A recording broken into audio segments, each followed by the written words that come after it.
Most bankers aren't ready to help you until after their third cup of coffee. But with Central National Bank's after-hours service, you don't have to wait for the bank lobby to open to get help.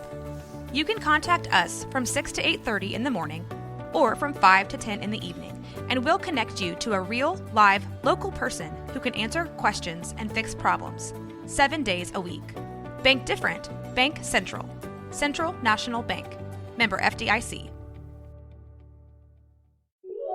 This is a Rogue Media Network podcast.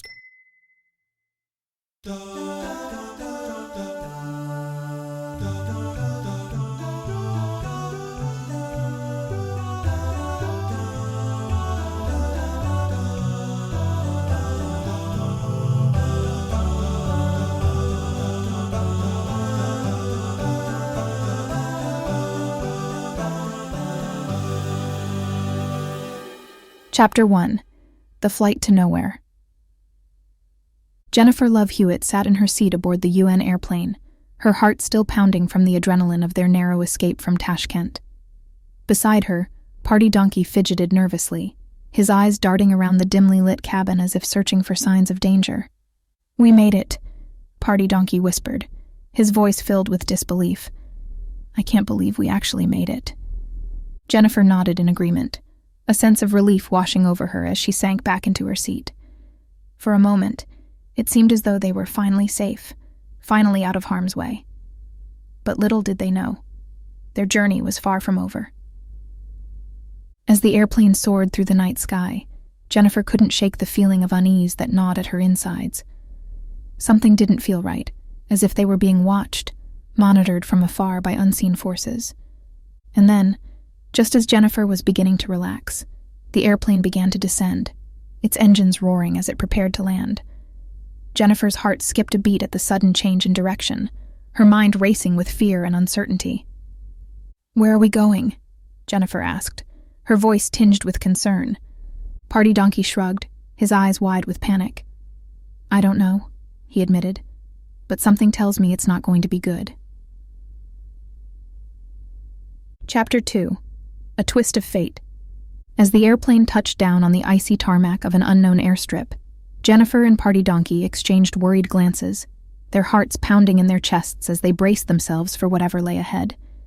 They had come so far, overcome so many obstacles, and now they were faced with yet another challenge, one that seemed more daunting than anything they had encountered before.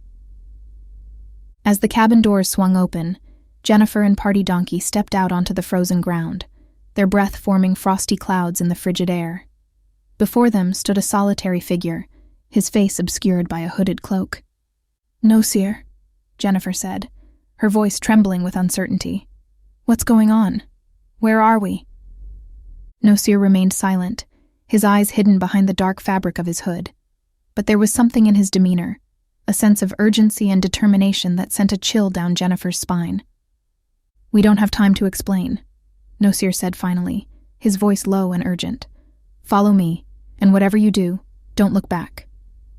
With a sense of trepidation, Jennifer and Party Donkey followed Nosir across the icy tarmac, their footsteps echoing in the silence of the night. They had no idea where they were going or what awaited them, but one thing was for certain: they were in for a journey unlike any they had ever experienced before. Chapter 3. Into the Unknown. As they followed Nosir across the frozen landscape, Jennifer couldn't shake the feeling that they were being led into a trap. The air was thick with tension, and the sense of unease that hung over them like a dark cloud seemed to grow stronger with each passing moment. But despite her misgivings, Jennifer pressed on, her determination to uncover the truth overriding her fear. Whatever Nosir had planned for them, she knew that they had to see it through to the end, no matter what the cost. After what felt like an eternity, they reached the entrance to a cave, its yawning mouth gaping wide like the maw of some ancient beast. Without a word, Nosir gestured for Jennifer and Party Donkey to follow him inside, his footsteps echoing in the darkness as they descended deeper and deeper into the earth. The air grew colder with each step they took, and Jennifer shivered as she felt the chill seep into her bones. But despite the discomfort, she pressed on, her curiosity driving her forward into the unknown.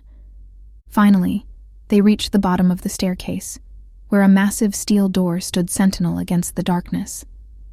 Nosir approached the door and placed his hand on a small panel embedded in the wall, his fingers dancing over the surface as he entered a series of commands. With a low hum, the door creaked open, revealing a cavernous chamber beyond.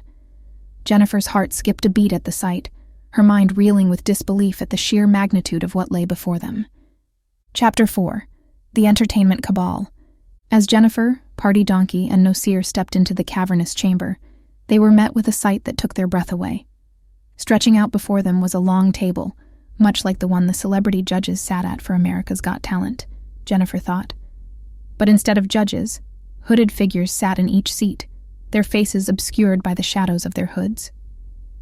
"Welcome, Jennifer Love Hewitt and Party Donkey," a voice echoed through the chamber, its tone cold and ominous. "We've been expecting you." Jennifer's heart pounded in her chest as she looked around the room, her mind racing with fear and uncertainty. Who were these people, and what did they want with her and Party Donkey? And most importantly, how did they know their names? Before she could formulate a response, one of the hooded figures stood up from the table and approached them, his hood falling back to reveal a familiar face. "Sarah," Jennifer stammered, her voice filled with disbelief. Sarah Michelle Gellar smiled, her eyes gleaming with an unsettling mix of amusement and malice. "That's right, Jennifer," she said. "I've been here all along." Jennifer's mind reeled at the revelation, her thoughts spinning in a dizzying whirlwind of confusion and disbelief. How could Sarah, her dear friend and confidant, be mixed up in something like this? And what did she want with her and Party Donkey? But before Jennifer could voice her questions, darkness enveloped her vision, and everything went black as she passed out cold. Chapter 5. A Betrayal Revealed. When Jennifer regained consciousness, she found herself lying on a cold stone floor, her head pounding with pain. As she struggled to sit up, she realized that she was alone, with no sign of Party Donkey or Nosir anywhere in sight. Panic surged through her veins as she frantically searched the cavernous chamber for any sign of her companions, her heart pounding in her chest with fear and uncertainty. Where were they? And what had happened to them? Just then, the steel door at the far end of the chamber swung open, and Nosir stepped through, his face drawn with concern. "Jennifer, thank goodness you're awake," Nosir said, his voice tinged with relief. "We have to get out of here now." Jennifer's heart sank at the urgency in Nosir's voice, her mind racing with fear and uncertainty. What had happened to Party Donkey? And why did they need to leave so suddenly? Before she could voice her questions, Nosir grabbed her hand and pulled her to her feet, his eyes darting nervously around the chamber as if searching for signs of danger. "We have to go, Jennifer," Nosir said, his voice urgent. "They're coming for us."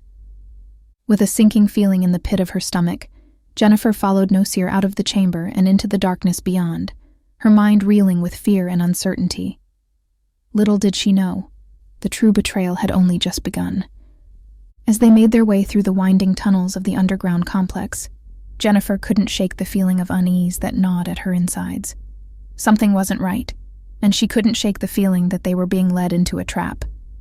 And then, just as Jennifer was beginning to lose hope, they emerged into a vast cavern, its walls lined with rows of monitors and computer terminals.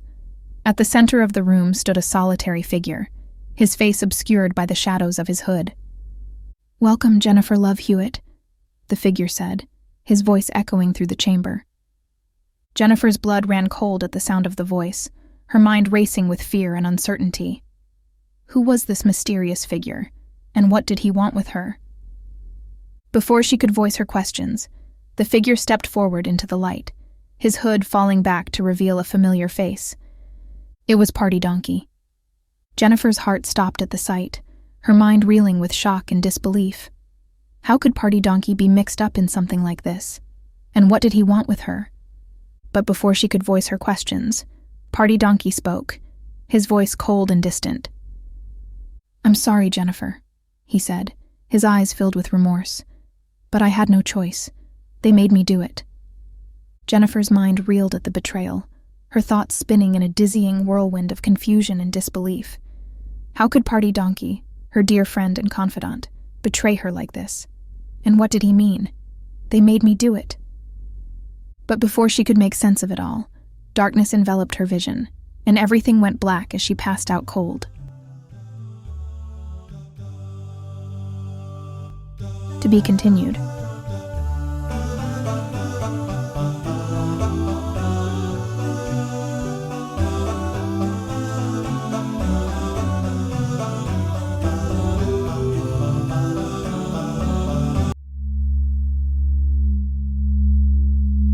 "Thank God she's out," said a spooky, ominous voice.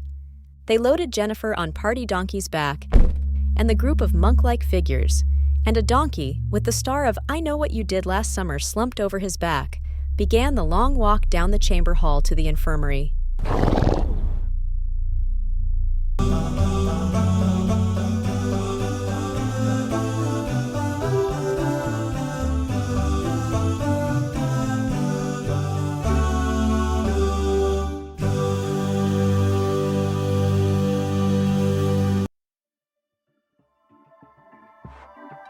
This has been a Rogue Media Network production.